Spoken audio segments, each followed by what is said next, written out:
Welcome to The Last Word, brought to you by Montgomery Bank. I'm David Jenkins. This is Chris Popst, and back from vacation. Back from vacation. See, you gotta go and leave, and that's fine. You show up when you want to. That's cool. That's, well, vacation. I got to relax. Football season coming up. Got to get some, R&R before football season. You kind of got a tan, but you really didn't. You kind of. What are you talking about? I got a great tan. I'm like bronze. Nah, I'm bronze. No, I want the light makes me look. I want 1970s Arnold Schwarzenegger up in here. That's what I'm like just.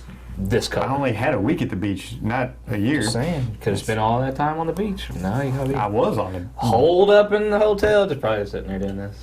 No, I didn't watch any TV at all. I don't know what's going on in the world of sports at all. So that's how we need to start our show. So you're carrying this one. I do know that kids are setting themselves on fire. It's like a thing now. It's like a fire challenge. The fire challenge. Yeah, I'm sorry. I mean, I'm fairly young and I did some stupid things, but social media has ruined our culture. I've never wanted to light myself on fire. Great advancements in technology, and social media is a great tool. Not so much. You know who else is on fire? Kansas City Royals. They are. Somebody sitting on this. Talk about a segue. Yeah, somebody sitting on this show yes, here. I picked the Kansas City Royals to make the playoffs. Give props where they're due. Right, they ain't made it yet. They're in the top of their division for the first time since the Golden Age. Jinx predicted they have a pretty good season, and rightfully so. They've got a good young squad, and you take all those years of putrid performances, you're bound to get some good draft picks in there and be contenders. Yeah, it's about time for them. And I also picked the Chiefs last year to make the playoffs. Mm-hmm. My football pick is the Rams. I'm not giving you a lot of play on that, but hey, some people say they have 0% chance. I'd say they got a chance. They're going to make the playoffs. There's always a chance. There's a chance. Well, some people say 0% chance, but there's a chance. There's a chance, or otherwise people wouldn't play the game. Exactly. But I think the Rams are going to make the playoffs. I really do. But locally, who's your dark horse team? The team that nobody's really thinking that's going to make a run in the playoffs. I'm glad you asked that, Jinx. But I'm gonna say Scott City. Really? Yeah. Really? Really. And they had pulled off kind of an upset last year in the district playoffs against Charleston. Uh-huh. They have a very young core. And they have a young quarterback now. If he comes out or not, if he's going to play, we don't know. I'm assuming he was. It's Braden Cox. He's a good young arm. He kind of impressed me last year. Had just young players, and they won a lot more games than I thought they would last year. And to improve on that, that's obviously going to be a step. But I think Scott City's got a chance to be a better version of themselves from last year. That's an extreme dark horse, and that's one that I could kind of think of. In Class 2, I'm really not going to pick anybody because you've got Caruthersville and Malden. I think they're the class of that Class 2, and then you got Portersville that could kind of sneak in there and maybe make some noise.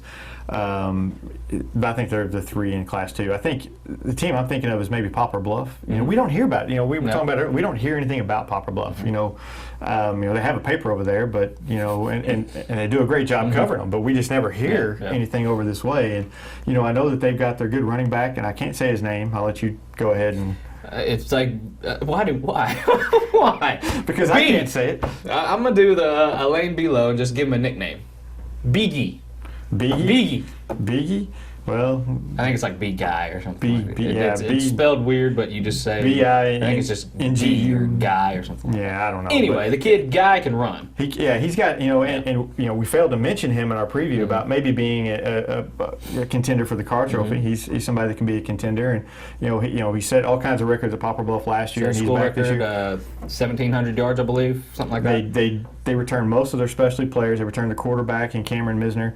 They did lose a lot of their line play. I think 4 of their 5 starters on the offensive line are gone. But I think that they're a team that can get in there and make some noise in the district. I'm not saying they're going to go and win the district or anything like that, but they can win some games in that district, kind of make some noise. And I think that they're going to have a lot better season than what people think. But basically because you never hear about them. And the only look that we really get at is when they play Sykeston. Because that's just we have our teams that we have to cover, and that's that. But it's kind of a toss-up, I think, this year between Sykeston and Poplar Bluff. That was one of the games that we looked at as a schedule and thought that Sykeston, that's a hit or miss game for them. So that's kind of a gauge. We know a little bit more about Sykeston than we do Poplar Bluff, but that's kind of a gauge where we can use Poplar Bluff as. And if they're on that same level as Sykeston, I think Sykeston kind of snuck out with a win last year against Poplar Bluff. Right, they did. I think they did, and that to me tells me that Sykeston's just a little bit worse, I think, this year. Not to say they're going to be bad, but I think they kind of trailed off a little bit this year, losing some of the guys that they did. And if I think Poplar Bluff might be just smidge better than Saxon. It's all going to come down to line play. Exactly. How many times do we say that? It all is going to come down to line play for teams in high school, and for Poplar Bluff, they've got to replace 4 of their 5 starting offensive linemen. That's going to be a big thing for them. If they do that, with all those specialty players back, you would think that they're only going to get better. And there's somebody that I think is going to kind of be a dark horse this year, kind of sneak around and get some teams and have a really good year and make some noise in the district. Dexter is another. It's kind of an unknown, really, because there's a lot of positive right now for them, and I don't know. I guess it's just based on 2 days at a contact camp, and I that's the only thing we have to go by right now. And they look very, very good there. Defense, like we said, suspect. That's another kind of a dark horse, I think, to have a good season. Now, a playoff run's different to me. You look in Class 3. That Class 3 is kind of wide open this year. You're going to have St. Genevieve. St. Genevieve's good. They're going to be kind of the class. Park Hill Central lost a ton off last year's team. You've got New Madrid. New Madrid has a new coach this year. You don't know what. They don't do a whole lot in the summer like other teams do because of their busing situation, everything that they have. So their summer program is not what others. So we don't really know until they actually get out there and play what they're going to have, especially with a new coach. So you really can't say much about them. Kennett, they're bigger, they're stronger. They're definitely going to be improved from last year, I think. So I think Kennett and Dexter both could make some noise and possibly make a run in that district because you really don't know what a lot of these teams have, especially the teams up north, other than St. Genevieve, who you expect to be good year in year out. Now I'm going to ask you about Chaffee's situation. Now we kind of hit on that a little bit, but without Peyton Montgomery there and possibly, I think. Coach Norman at Cape Central didn't really allude to anybody that starter. He hadn't said he was going to be a starter, but I'd say Peyton was going to be. Anyway, Chaffee, without him, that's tough for them to be in Class 1, and that's kind of another district other than Valley that you could possibly get in and sneak in and kind of have another good season. But without him, that really hurts their chances. Yeah, I think not only it hurts their chances, but it also hurts their morale. I think that you lose a player of his caliber. And, like you said, Coach Norman hasn't said that he's going to be the starter there, which tells me that he's going to be the starter there. It just, you lose your morale. And they had such morale last year. It was fun to go over there. The place was just jam-packed with fans. Chaffee had been waiting for so long to be good. They finally were. And then now your starting quarterback goes somewhere else. You lost a bunch of seniors on top of that. They weren't going to be awful this year with him, but I don't think they're going to be awful now without him. But they're going to have a huge hole to fill at quarterback, and you kind of wonder. I have no idea where they go. I'm sure Coach Vickery, has an idea, and I'm sure he's known for a while that Montgomery wasn't going to be there. So, I'm sure he's got a plan in order, but. Is it as good an option as they had? I doubt it. Now, and Kennett and Haytide, that area down there, we actually had a story, not us, but Kennett's newspaper, their news sports editor. I'm so sorry, his name is eluding me right now. But he wrote a preview for Kennett and the transition for Aaron Pixley, the new coach, and obviously getting Arlen. The big focus for Aaron has always been the weight room, and he's definitely put that mindset at Kennett, and that's got. We've been waiting for Kennett football because they have so many athletes, so many weapons, so many chances, so many opportunities to be good. They just never really put it all together. Right. We saw them over the summer, and they still have a long way to go. They do. But you can just tell. Just them walking out there, they're bigger, they're stronger, they're faster. And one thing that Coach Pixley does is he doesn't just. It's not just the football players he gets in that weight room. He gets the girls programs, all the girls sports, all the other boys sports. He gets them all in the weight room. He gets them, and that helps the entire school. Which whenever he decided to go to Kennett, that was one of the biggest things you remember I said was going to hurt Dexter is because he was such a big on the weight room with all sports and it was going to hurt all the sports and. Kennett is going to be better now. They didn't tackle very well at contact camp. That's stuff that can be fixed. They still have some improvements to make. I don't think that this is a year that they're going to all of a sudden be 9-1 and have a state make a run towards state or anything, but they're getting better and they're making the strides in the right thing. And you give them another year or two, that could be that could be a juggernaut in the making with the athletes that they have in the younger levels that are coming up. Do they pass out earmuffs now since they got both Pixley, like picks over here, picks over here? Gonna be a lot of screaming on that sideline, I think. Well, they should never say they didn't hear the play. Yeah, they're not going to have that issue. No. But Aaron really doesn't scream that much. To be quite honest, Arlen likes to get on him a little bit, but likes to convey his speech in a. But you need that. Sometimes you need that manner. And you talk to some about Hayti, they're kind of down in numbers, but they're down in somehow they're down in numbers with their boys apparently in the school, but their enrollment has jumped them up to Class 2, which is just going to really, they can compete in Class 1. In Class 2, when you get up there with Caruthersville, and you're struggling a lot, and so they're going to have a rebuilding year.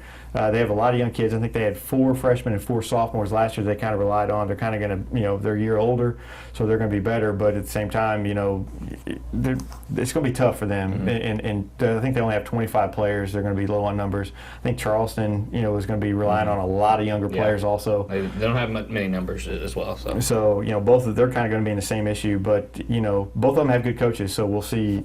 We'll see what they can do with those teams. Okay, I want a direct answer. Okay. All right. Direct answer. Now, there's a lot of question marks in that Class 2. Talk about Class 2 football day. Is this the year that Malden beats Caruthersville? Oh. I haven't given an answer. I just made a noise. Exactly. That's what led to me thinking this wasn't going to be a direct answer. No. Why? I don't know. Caruthersville just has Malden's number. Even last year, whenever I thought Malden was improved and could challenge them a little bit, Caruthersville still, dominated them twice. I think they're going to be close games. I think Malden might be able to sneak one game. If they play twice, they might be able to sneak one out. But if you're giving me one game, if you're giving me week 2 of the season, whenever they play, I'm taking Caruthersville. Yeah, and that's a great. And we thought that last year was an indicator because they got just smoked, and that was the case in the playoffs as well. But I'm with you. I mean, until they are proven to be beaten, and they are far in between. The gap is big between them, and until Malden can at least give them a game, then I think this is still Caruthersville's. Right. If Malden plays them close in the first game, or I think if they meet again in the playoffs. It all depends on injuries too and everything when you get down to that. But if they meet in the playoffs, I think Malden can beat them. I think Malden has if anybody's going to do it, it's going to be Malden. It's not going to be anybody else. Yeah. So that's the only one. I think that's the only team that Caruthersville has to really worry about. And Malden has a pretty easy schedule. If you look at their schedule, they have really only 2 tough games on it. Caruthersville week 2, and then I think Dexter week 9, and that may not even be a tough game. Yeah. Depending on how the Dexter depending on how Malden comes out in the season. Right. Exactly. So you look at it, and Malden should have a great year, and they might kind of ride that tide in, and they're expecting big things. So but I just think Caruthersville, they're just still a little bit above. Yeah. I wholeheartedly agree with that, and then the reason I ask is because that's a question. That's a going into the season, like, is this Malden's year to finally get over that hump? And I don't think it is. And unfortunately, this might be one of the last times that they have this chance. And like you said, this is the time for Malden to strike. And if they don't do it now, then another thing, Malden's Cortez Dobbins is coming out. Yes. That's going to give them another back in the backfield that can, we've seen him on the basketball floor. He's got some speed. That's going to help them. He hasn't played since his freshman year, but who knows? He's got the speed, to really cause some problems. Maybe even as a returner, I don't know if he'll. It seems like he'd be kind of a good returner type player. So I don't know if anybody's going to if it's going to happen, it's going to be this year with Malden. But like I said, until someone knocks them off, you got to go with Caruthersville. Yeah. Well, this week is Jamboree week. They got Jamboree in Kennett. It'd be Kennett, New Madrid, Charleston, and Dexter in Kennett Jamboree. Sykeston's in Farmington. Now, as far as the other Jamborees, we couldn't really find much information on a lot of those, but there are Jamborees going on. None really local to our area, but if you got some gas money and you want to go travel, go see some football this Friday. Otherwise, football starts next Friday, Jakes, and we will be out in force and ready to go. That's right. We'll talk about the top matchups next week, in week 1 next week, and so just follow us through the year. We'll talk about all the big games, all the big stories, through the season as it goes. If you have any questions, be sure to contact us. Charlie, the cameraman, does a wonderful job of putting all of our information and email, Twitter, Facebook, we're home phone address. If you want to stop by, go right ahead. Charlie's like a Secret Service. He knows everything. Yeah, he knows all. Yeah. So we'll see you guys next week on The Last Word.